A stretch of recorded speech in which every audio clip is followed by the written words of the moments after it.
चलिए, तो हम लोग आगे बात करेंगे आज। लास्ट क्लास की अगर हम बात करेंगे तो लास्ट क्लास में हम लोग अपना पढ़ रहे थे टेक्निक ऑफ पीटीसी। पीटीसी के स्टेप पढ़ रहे थे और उसमें हमने 3 स्टेप पढ़ लिए थे। सबसे पहले हमने एक्स प्लान को कलेक्ट किया। कलेक्ट करने के बाद हमने मीडियम प्रिपेयर किया और मीडियम प्रिपेयर करने के बाद हमने प्लांट को और जो हमारे वेसल्स हैं या एपरेटस हैं उनको स्टरलाइज कर लिया था। अब फोर्थ स्टेप हमारे पास आता है। इसमें हम क्या करेंगे, देखिए।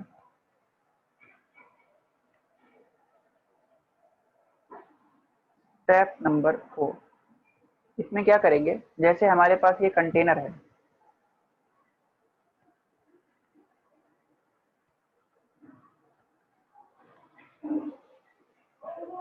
ये वेसल लिया हमने,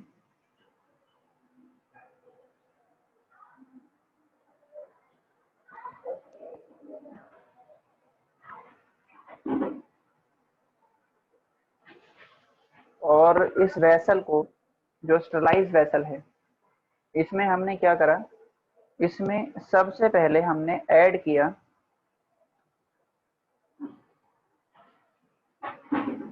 ऐड शूटिंग मीडियम। हमने इसमें शूटिंग मीडियम ऐड कर दिया।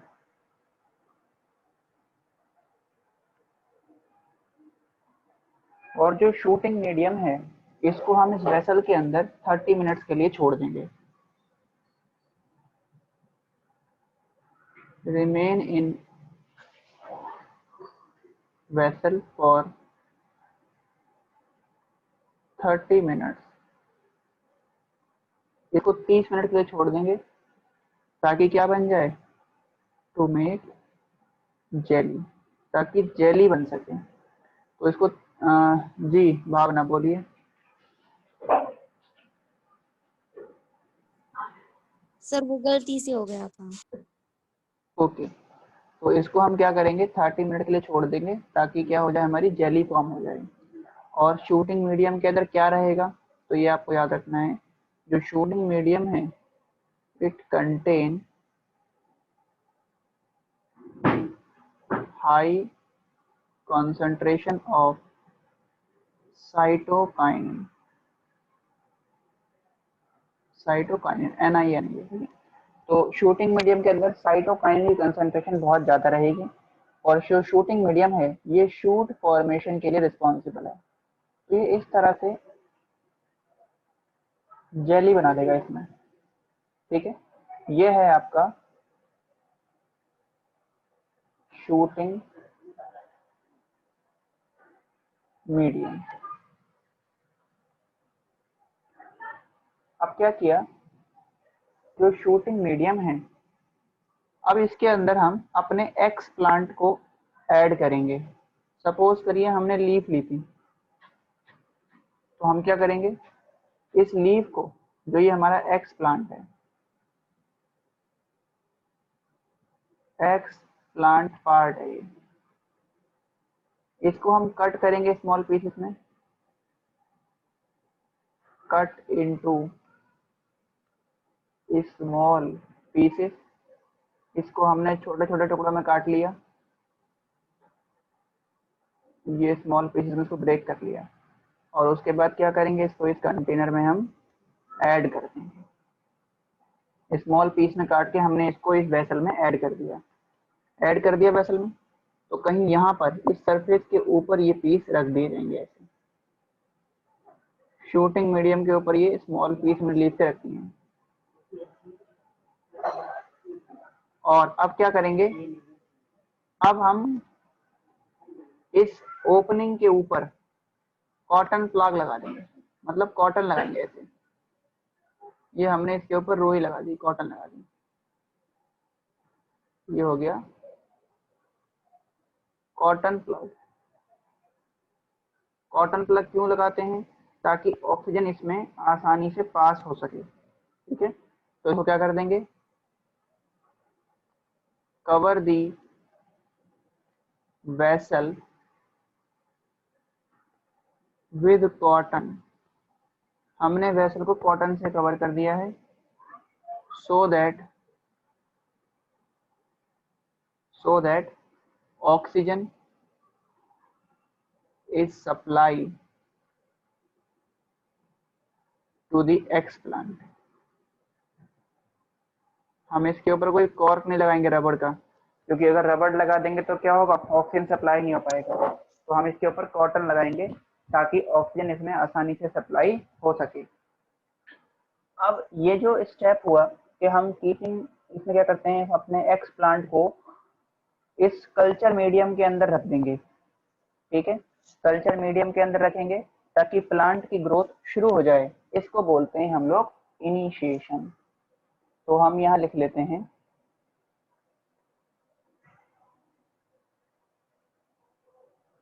B keeping of explant for first time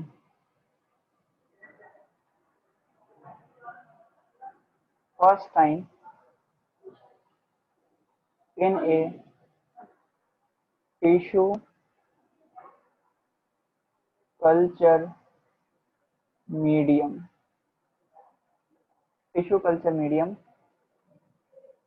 to initiate plant growth।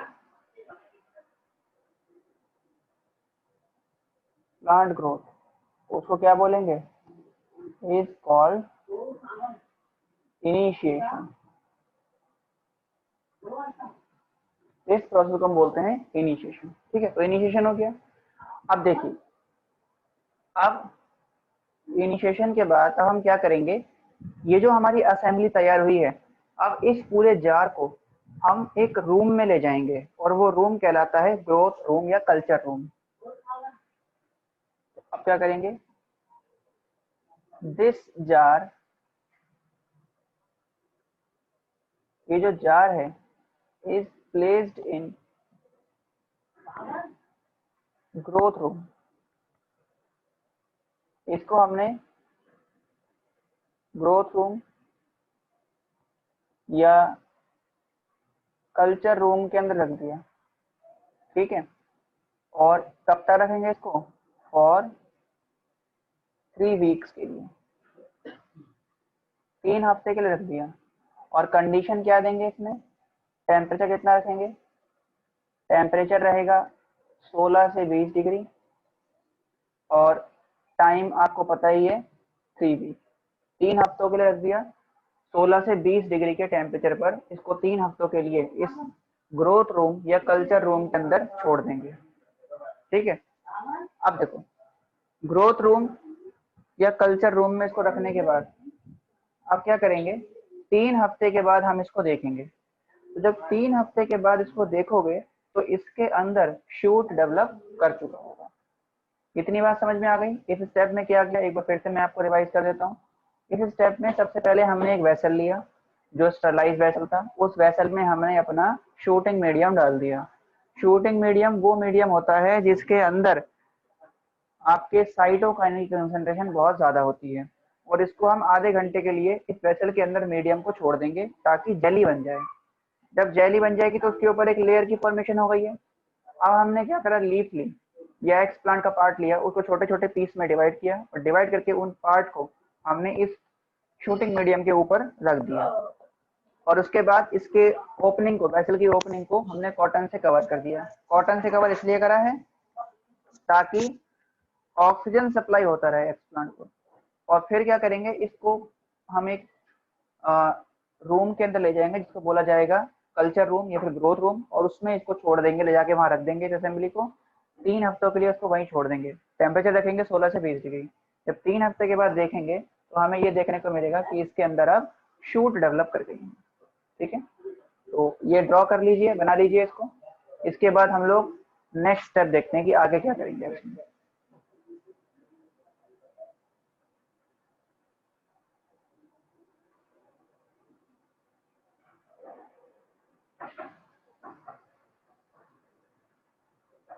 चलिए, डन, सभी ने बना लिया होगा ये। अब देखिए, अब हमने अपने इस वेसल को 3 हफ्ते के बाद ऑब्जर्व किया, तो आफ्टर 3 वीक्स, जब 3 हफ्ते के बाद उसको देखा, इट इज फाउंड दैट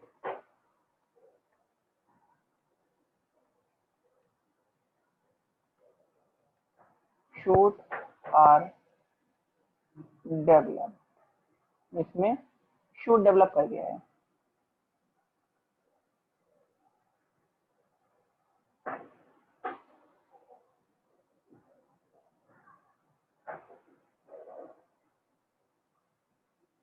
तो इस कल्चर मीडियम में क्या देखने को मिल रहा है हमको, इस वेसल में आपको देखने को मिलेगा कि अब इसमें शूट की फॉर्मेशन हो गई।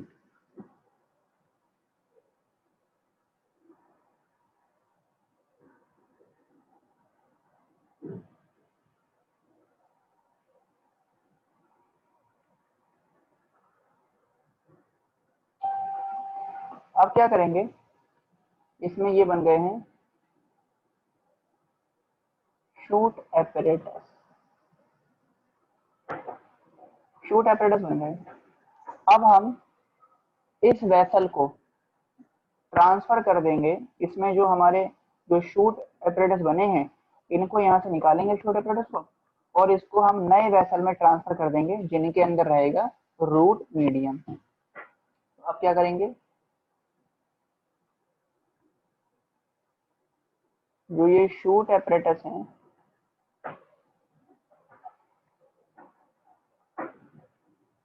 Shoot apparatus transfer into new vessel containing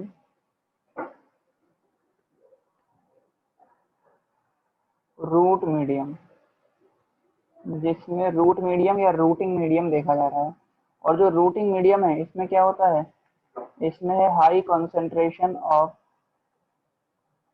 NaA, और NaA क्या है, it is naphthalene acetic acid. Naphthalene acetic acid ये क्या है, it is a kind of oxygen. ठीक है, तो इसको नेप्थलीन एसिटिक एसिड वाले मीडियम के कंटेनर में या वेसल के अंदर ट्रांसफर करेंगे। तो हमने क्या करा, इसको अब नए वेसल के अंदर ट्रांसफर कर दिया।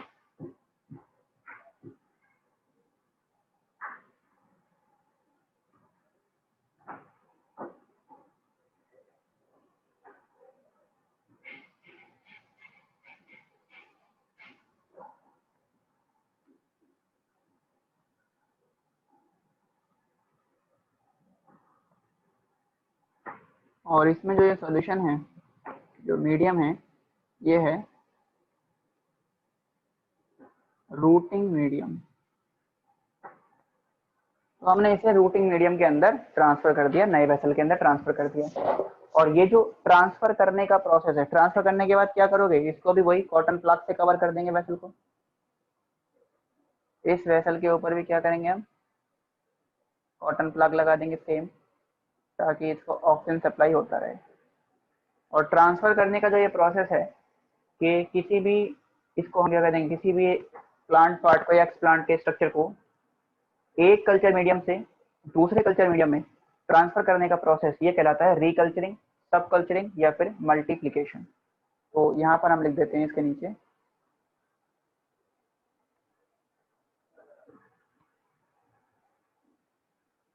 The transfer of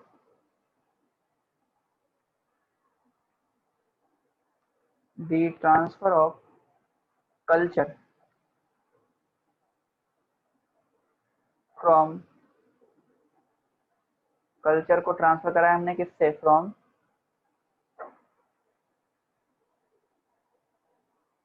one medium to other medium, एक मीडियम से दूसरे मीडियम में, is called reculturing, is called reculturing, या इसको बोलते हैं सब कल्चरिंग।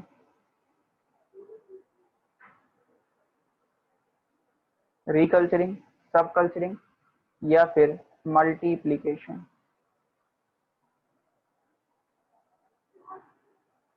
रिकल्चरिंग, सब कल्चरिंग या मल्टीप्लीकेशन बोलते हैं इसको। ठीक है, अब ट्रांसफर करने के बाद इसको क्या करेंगे हम, हमने इसमें क्या करके रिकल्चरिंग कर दी।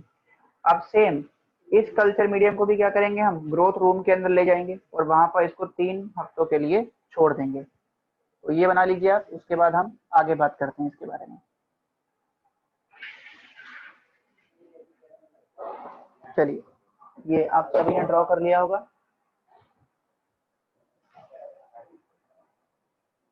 देखिए आप क्या करेंगे,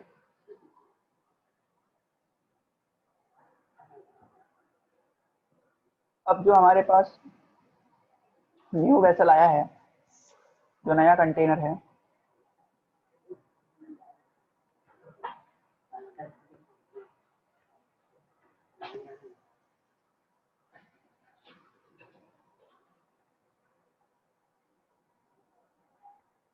जिसके अंदर देखा जा रहा है आपका रूटिंग मीडियम,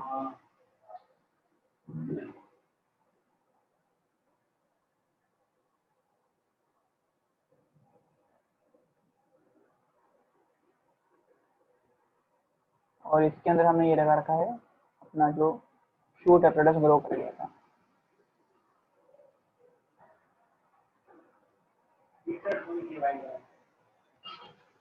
और इसके ऊपर ये लगा हुआ है कॉटन प्लांट।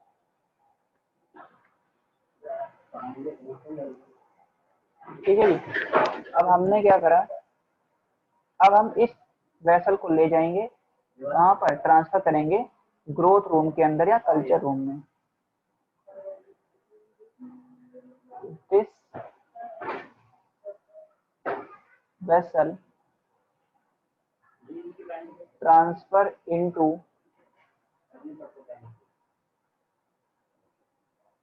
ग्रोथ रूम या कल्चर रूम। और कब तक रखेंगे इसको, यहाँ पर रखेंगे फॉर 3 वीक, 3 हफ्ते के लिए रखेंगे। और टेम्परेचर कितना रखेंगे इसका, टेम्परेचर रहेगा वही 16 से 20 डिग्री सेल्सियस। ठीक है, तो जब 3 हफ्ते के बाद देखेंगे, आफ्टर 3 वीक, 3 हफ्ते के बाद देखो इसे, 3 हफ्ते के बाद जब आप इसे देखेंगे तो आपको क्या देखने को मिलेगा, तो आपको देखने को मिलेगा कि इसके अंदर अब रूट भी डेवलप करेंगे, रूट एपरेटस भी आ गए, रूट एपरेटस आ गए थे और अब रूट एपरेटस भी आ गए थे। ये डेवलप कर गए थे इसमें शूट एपरेटस,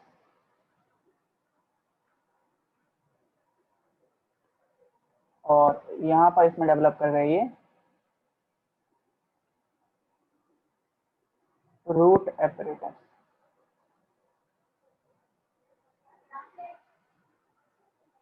और इसके ऊपर हमने ये तो लगा ही रखा है कॉटन प्लग। ठीक है, तो 3 हफ्ते बाद देखा कि इसके अंदर रूट एपरेटस भी डेवलप कर गए हैं। अब रूट एपरेटस जब इसमें डेवलप कर गए तो उसके बाद इनको यहाँ से निकालेंगे और इनको फिर ट्रांसफर कर देंगे हम हार्डनिंग एरिया के अंदर। अब क्या करेंगे, अब they are move into hardening area, इनको अब हार्डनिंग एरिया में ले जाएंगे। हार्डनिंग एरिया में क्या होता है, एक ट्रे होती है बड़ी सी, ऐसे एक ट्रे बनी होगी, कुछ इस तरह से होगी।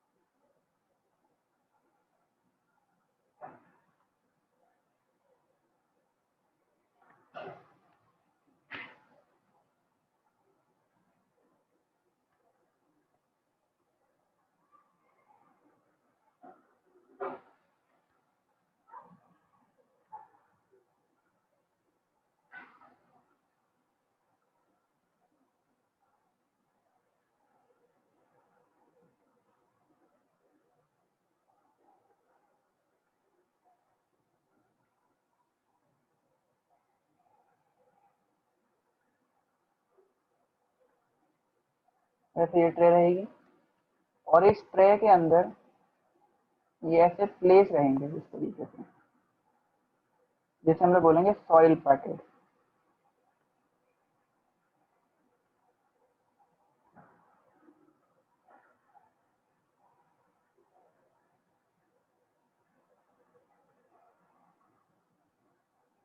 इस ट्रे के अंदर जो ये बॉक्स दिखाई दे रहे हैं आपको, इन बॉक्सेस को बोलेंगे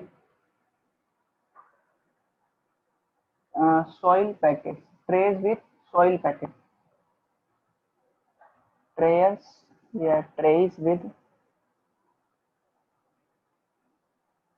सॉइल पैकेट। इसके अंदर सॉइल पैकेट रहेंगे और हम क्या करेंगे, अपने एक एक प्लांट को इसमें लगा देंगे। तो हमने इसमें एक एक प्लांट को इस सॉइल पैकेट के अंदर लगा दिया, इस ट्रे में लगा दिया। तो यहाँ पर क्या करा, ईच प्लांट प्लेस्ड इन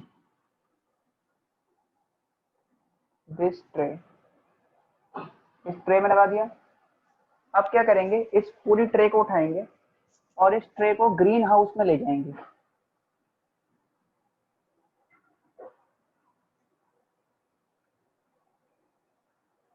अब क्या करा, जो ये ट्रे है, tray move into green house. अब ट्रे को ग्रीन हाउस में ले गए। ग्रीन हाउस के अंदर जो टेम्परेचर रहेगा वो कितना होगा, यहाँ पर टेम्परेचर रहेगा आपका 20 से 24 डिग्री सेल्सियस।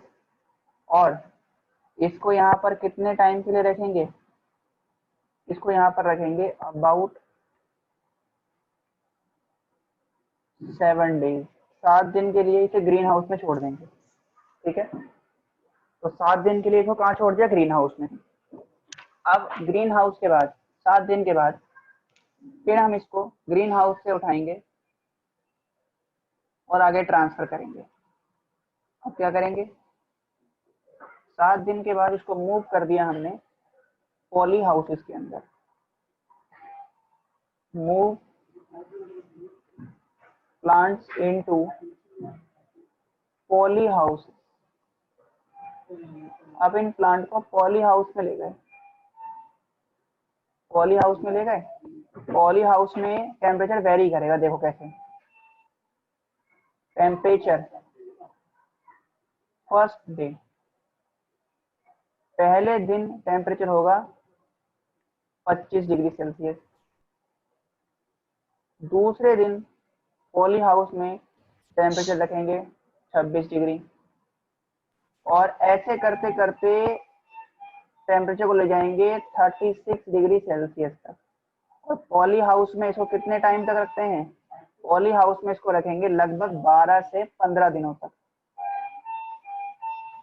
12 to 15 days. 12 से 15 दिन तक हम इन प्लांट को पॉली हाउस के अंदर ही रखेंगे। ठीक है, अब देखिए 12 से 15 दिन के बाद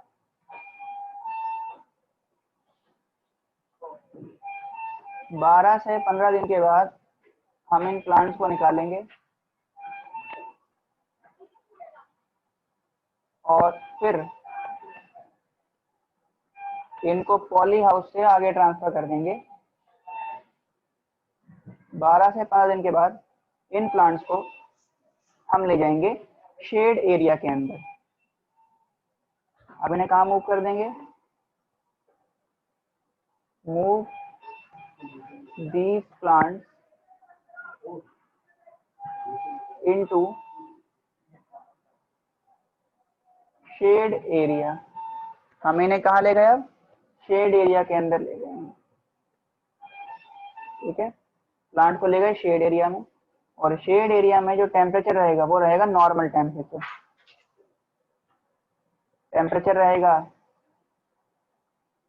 नॉर्मल, और यहाँ पर सनलाइट डायरेक्ट नहीं होगी, तो नो डायरेक्ट सनलाइट।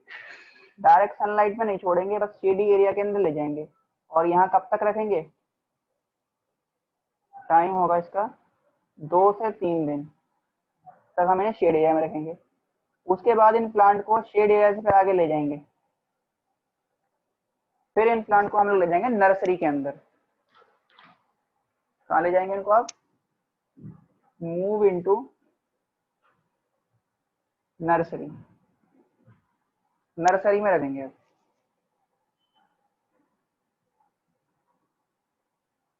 और नर्सरी में क्या करेंगे? नर्सरी के अंदर जो कंडीशन रहेगी, टेम्परेचर रहेगा नॉर्मल, डायरेक्ट सनलाइट में इनको रखा जाएगा। डायरेक्ट सनलाइट मिल रही है। और क्या होगा? यहाँ पर हमारे पास क्या आ जाएगा? Get complete plant. यहाँ पर हमें हमारा कंप्लीट प्लांट मिल जाएगा। ठीक है, तो हमने क्या करा, इसको हार्डनिंग एरिया के अंदर, हार्डनिंग एरिया में या हार्डनिंग प्रोसेस में हम क्या करते हैं, धीरे धीरे प्लांट को आर्टिफिशियल कंडीशन से नेचुरल कंडीशन की तरफ लाते हैं। इस प्रोसेस को हम लोग बोलते हैं हार्डनिंग। प्लांट को धीरे धीरे आर्टिफिशियल कंडीशन से नेचुरल कंडीशन की तरफ लाना, ये कहलाता है हार्डनिंग। तो ये हमारा कंप्लीट हो गया पीटीसी। किस तरह से हम पीटीसी करते हैं, सारे स्टेप हमने एक एक करके समझ लिए। इसमें कोई डाउट अगर आप लोगों को है तो आप लोग अपना डाउट पूछ सकते हैं।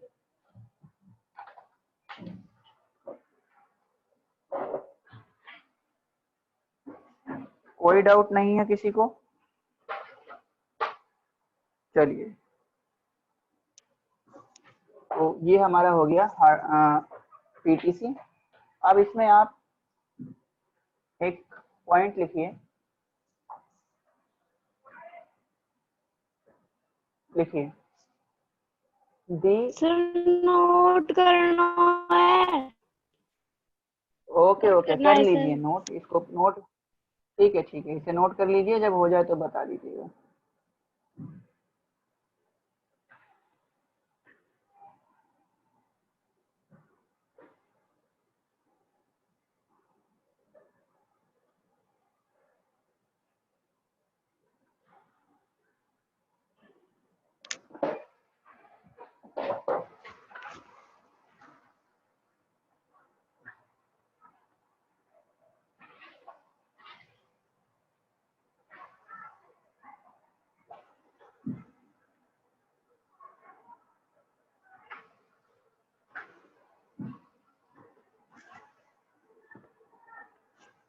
आपकी एनसीईआरटी में ये प्रोसेस दे रखा है, बट वहाँ थ्योरेटिकल फॉर्म में है और बहुत कॉम्प्लिकेटेड है। टर्मिनोलॉजी में ही उसने पूरा प्रोसेस समझा दिया है।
डन भाई, हो गया नोट डाउन? Yes sir. चलिए आगे बढ़ते हैं। एक पॉइंट लिखे अब आप, हार्डनिंग क्या होता है ये लिख लीजिए।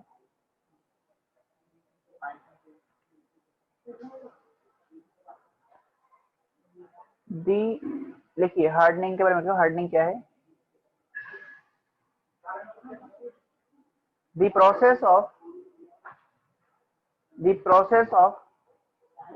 transferring of the process of transferring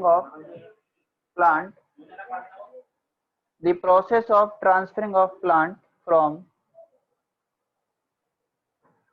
artificial to natural condition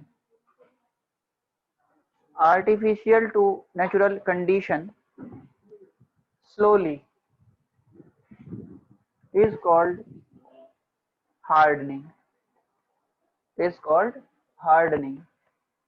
तो हार्डनिंग में क्या करते हैं, धीरे धीरे हम प्लांट को आर्टिफिशियल से नेचुरल कंडीशन की तरफ लेके जाते हैं, ये प्रोसेस कहलाता है हार्डनिंग। ठीक है जी, तो ये हमारा हो गया पीटीसी के, हमने सारे स्टेप देख लिए। तो पीटीसी हमारा यहाँ कंप्लीट होता है। अब हम कुछ इसमें छोटे छोटे टॉपिक्स आते हैं, उनको कवर करके प्लांट के पोर्शन खत्म करते हैं।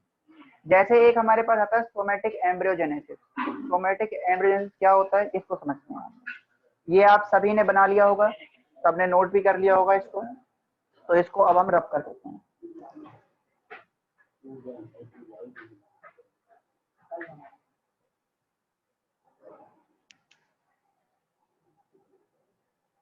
तो अब हमारे पास आता है somatic embryogenesis.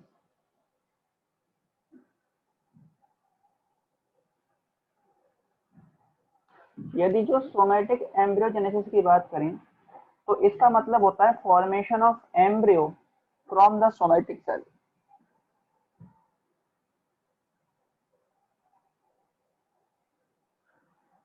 Formation of embryo from somatic cell. और आपको ये पता है कि सोमेटिक सेल क्या होती हैं? ऐसी सेल जो गैमेट प्रोड्यूस नहीं करती, वो सेल कहलाती हैं सोमेटिक सेल। सोमेटिक सेल से एम्ब्रियो बनना ये कहलाएगा सोमेटिक एम्ब्रियोजेनेसिस। और इसके लिए क्या चाहिए? इसके लिए कंडीशन चाहिए होती है कि जब जायगोट बन गया हो, जायगोट और एम्ब्रियो जब नहीं बना हो आपका, ठीक है, तो जब जायगोट और एम्ब्रियो नहीं बनता, जिस केस में या जिन प्लांट्स में जायगोट या एम्ब्रियो नहीं बन रहा है, उन प्लांट के अंदर हम सोमेटिक एम्ब्रियोजेनेसिस को अप्लाई करते हैं। तो इसको किस में अप्लाई करेंगे या किसके लिए रिक्वायर्ड है? तो they are required when zygote and embryo not form। तो जब जायगोट या एम्ब्रियो नहीं बनेगा तो हम क्या करेंगे, तब हम एक सोमेटिक एम्ब्रियोजेनेसिस को अप्लाई करते हैं। इसकी डिस्कवरी किसने करी थी?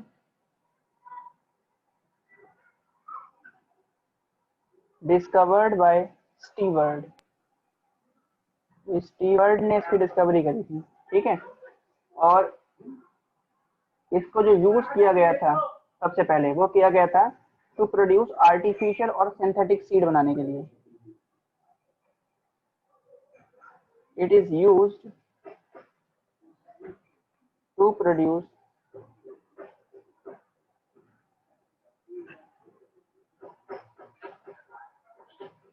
आर्टिफिशियल और सिंथेटिक सीड। आर्टिफिशियल या सिंथेटिक सीड बनाने के लिए इसका यूज किया जाता है।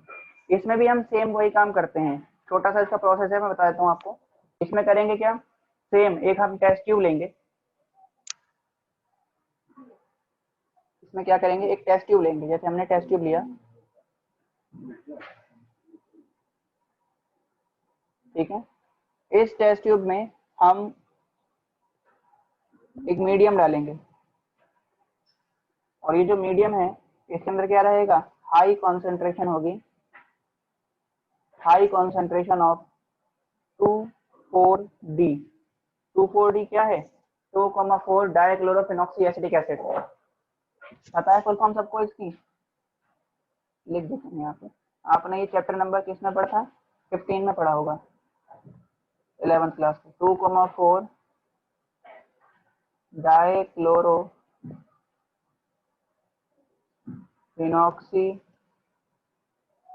Acetic acid.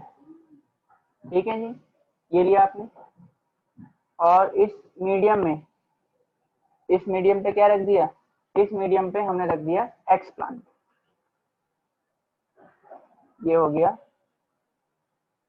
Explant, somatic cell रख दी। अब जो एक्सप्लांट है ये क्या करेगा? यहाँ से इस मीडियम का यूज करेगा और यूज करके क्या बना लेगा? मीडियम का यूज करके क्या बनाएगा? एक्सप्लांट एम्ब्रियो की फॉर्मेशन कर देगा।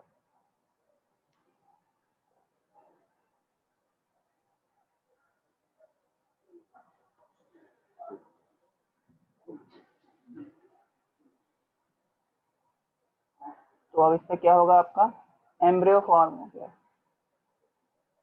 इस एम्ब्रियो को बोला गया सोमेटिक एम्ब्रियो। सोमेटिक एम्ब्रियो बन गया। अब इस सोमेटिक एम्ब्रियो को हम 21 दिन के लिए छोड़ देंगे, ग्रो होने देंगे इसके ऊपर ही। Allow to grow for 21 days. इस सोमेटिक एम्ब्रियो को 21 दिन के लिए यहीं छोड़ देंगे, ग्रो होने देंगे। जब आप 21 दिन के बाद इसको देखोगे तो 21 दिन के बाद आपको दिखाई देगा यहाँ पर एक हार्ट शेप का स्ट्रक्चर बन गया होगा ऐसे।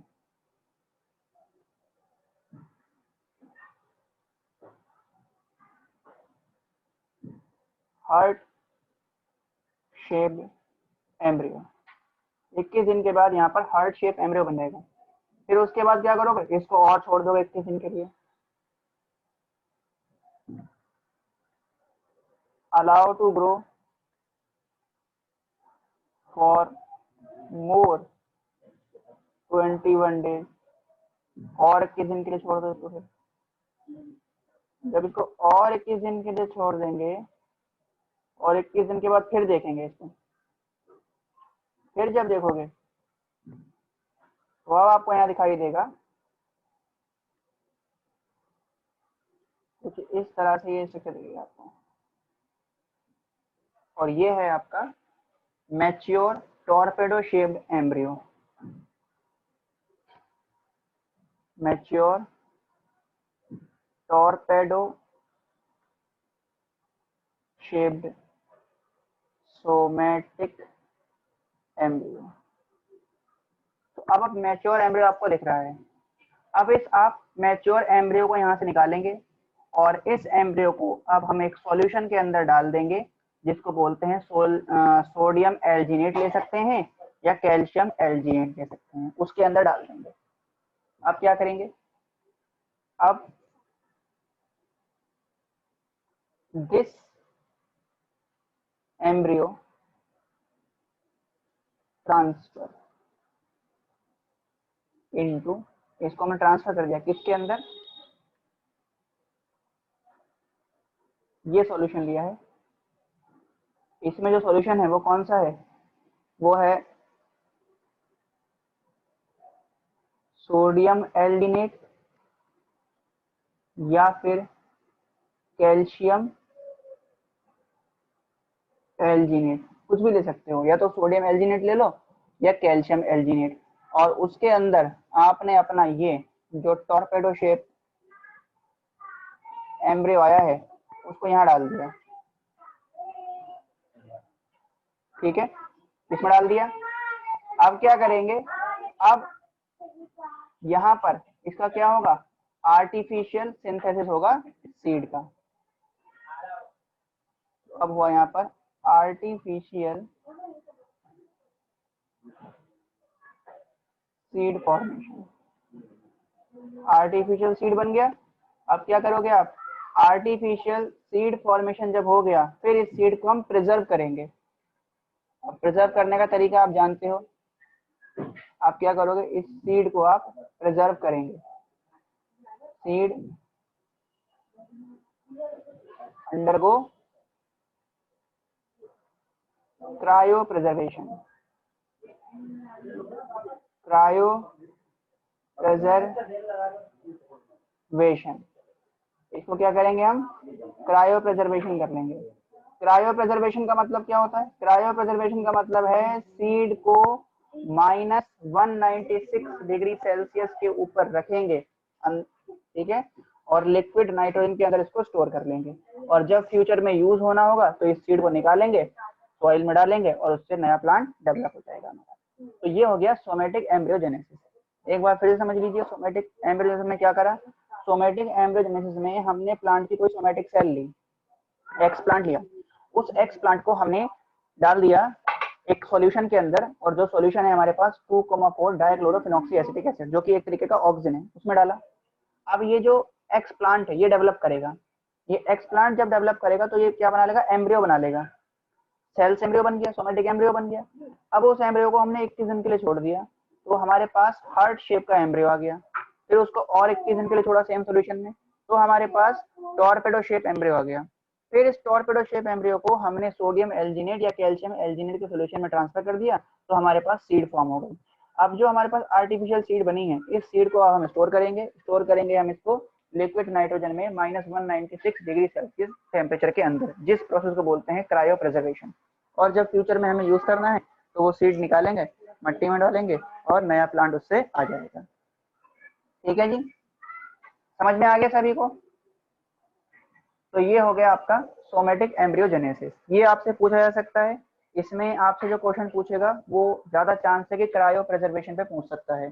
क्रायो प्रिजर्वेशन आपका सेकंड चैप्टर में भी कोरिलेट करता है और आगे इकोलॉजी के साथ भी ये कोरिलेट करेगा। तो क्रायो प्रिजर्वेशन के ऊपर आपसे क्वेश्चन पूछा जा सकता है कि इसमें हम किसको डेवलप करते हैं या ये किसके लिए किया जाता है। तो ये किया जाता है सीड को स्टोर करने के लिए, और इसको हम अप्लाई करते हैं सोमेटिक एम्ब्रियोजेनेसिस के प्रोसेस के अंदर। ठीक है, तो यहाँ तक आज की क्लास में रखेंगे। बाकी जो पोर्शन है, जैसे एक हमारे पास बचा है सोमेटिक हाइब्रिडाइजेशन क्या होता है, सोमेटिक हाइब्रिडाइजेशन हो गया, और एक और इसके बाद आएगा आपका एम्ब्रियो कल्चर। तो 2-3 छोटे छोटे टॉपिक हैं अब, जिनको हम कल की क्लास में कवर करेंगे, और कल हमारा जो ये डोमेस्टिकेशन ऑफ प्लांट्स है ये कंप्लीट हो जाएगा। ठीक है, तो यहाँ तक करके रखिए, बाकी कंटिन्यू करेंगे नेक्स्ट क्लास में। Thank you so much. ये नोट कर लिया आप सभी ने, रब कर दें इसको। Yes sir. ओके जी।